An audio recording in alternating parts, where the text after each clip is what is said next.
बातमी रत्नागिरीतून आहे। रत्नागिरीच्या दापोलीत ऑपरेशन टायगर राबवण्यात येत आहे। दापोलीत शिवसेना ठाकरे गटाला आणखी एक मोठा धक्का बसलाय।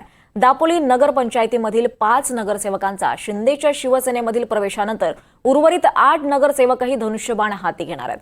उपनगराध्यक्ष खालिद रखांगे यांच्यासह 7 नगरसेवक शिवसेनेत आज प्रवेश करणार आहेत। वेगळा गट स्थापन करून 14 नगरसेवकांनी महाविकास आघाडीला अल्पमतात आणलं।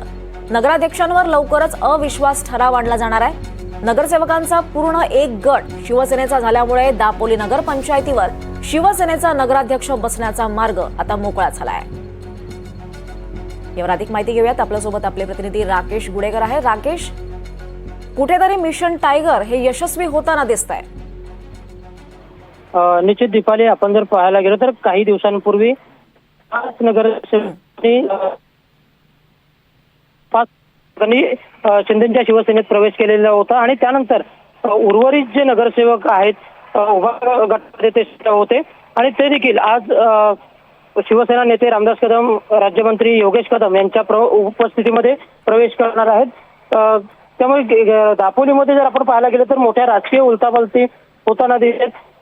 ज्यावेळी सुरुवातीला या निवडणुका झाल्या त्यावेळी शिवसेना म्हणजे या ठिकाणचे तत्कालीन आमदार जे होते योगेश कदम कडून वेगळी वागणूक आलेली होती। त्यावेळी त्यांनी स्वतंत्र गट देखील स्थापन करून निवडणूक लढवलेली होती। काही तिथल्या अपक्ष लोकांनी निवडणूक लढवली होती। मात्र आता योगेश कदम यांनी या सर्वाचा वचपा काढलेला आहे। कारण मंत्री झाल्यानंतर ऑपरेशन टायगर जे आहे ते दापोलीमध्ये प्रभावीपणे राबवताना दिसत आहेत आणि त्याचाच हा दुसरा अंक आता पाहायला मिळतोय। कारण आता 14 नगरसेवकांनी एक वेगळा गट स्थापन केलेला आहे।